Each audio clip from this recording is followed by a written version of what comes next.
How to use your iPad as a second Mac monitor with Sidecar. Due to its size and portability, the iPad makes a perfect companion to a MacBook. You can use it on its own. But for years, third-party apps and even dongles have allowed you to turn your iPad into an impromptu second monitor. While these third-party solutions were handy, many users wondered why Apple didn't implement this into the operating systems natively.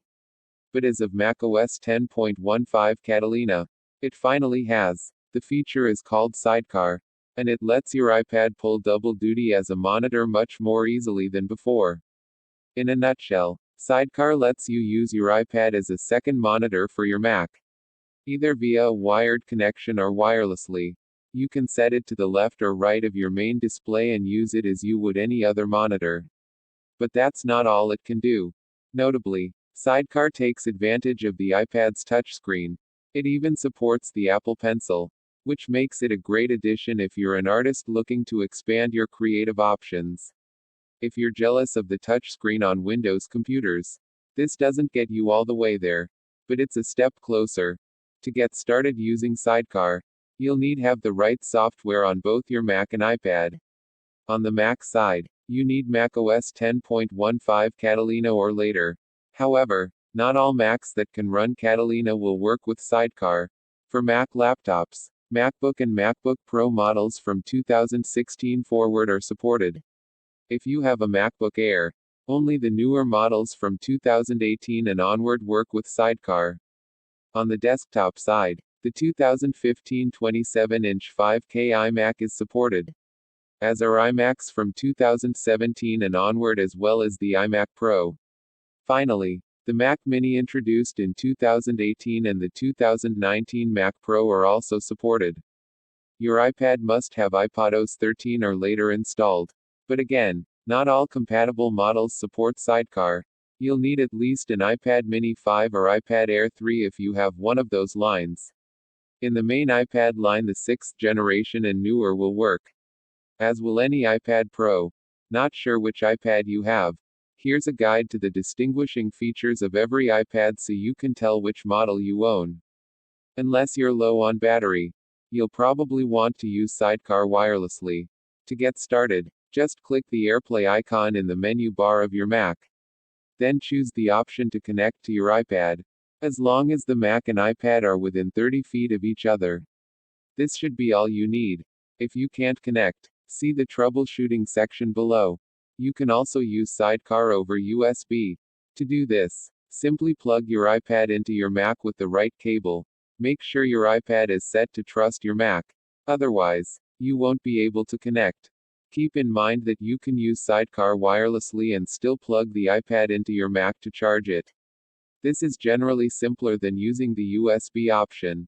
Once you connect, you can choose to either mirror your screen or extend it. Most people will probably want to use the extend option for extra screen real estate. To change which side of your Mac the iPad appears on for proper mouse movement, open System Preferences, then go to the Displays menu. Here, switch to the Arrangement tab and drag the iPad to whichever side of your Mac display you've physically placed it. Once you've connected your iPad via Sidecar, you can use it as you would any other second monitor. To move a window from your main screen to the iPad, you have a few options. You can drag it, or you can hover over the green full screen button in the top left of a window. Then choose Move to iPad.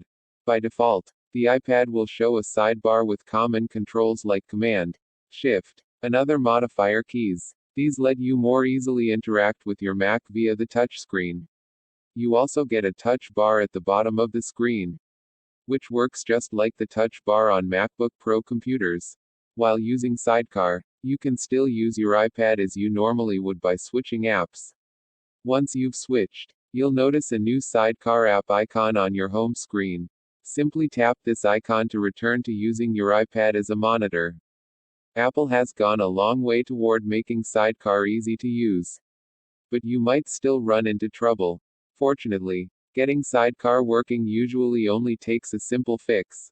If you're using Sidecar with a wired connection to your iPad, check the cable. Lightning cables are often finicky, so even if the cable seems fine, you still might want to try swapping it out for another.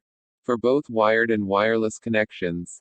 Check that your iPad isn't sharing its cellular connection, assuming it has one.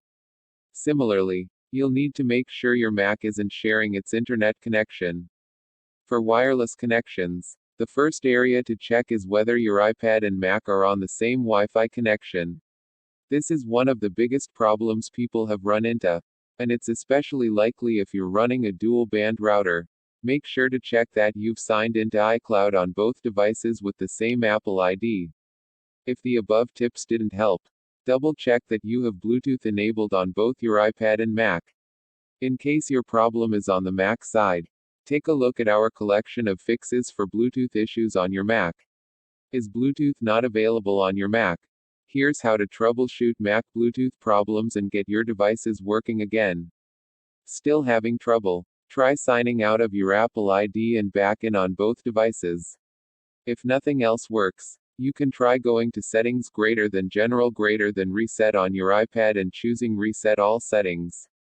This will change all options back to their defaults, but can sometimes fix strange problems like this. Sidecar is incredibly useful, assuming you can actually run it. But what if you can't? There are plenty of people that either can't or don't want to run macOS Catalina. The same goes for iPadOS 13, which leaves older iPads out of the running. If you're looking for Sidecar-style functionality in software form, the Duet Display app costs $9.99 and can turn any device running iOS 10 or later into a second monitor. Even better, it works with a Windows PC as well as Macs. Luna Display is another option. This comes as a USB-C or mini DisplayPort dongle that costs $79.99 and can work with either an iPad or even another Mac as a secondary display. Though it's one of the biggest additions, Sidecar isn't the only new feature in macOS Catalina.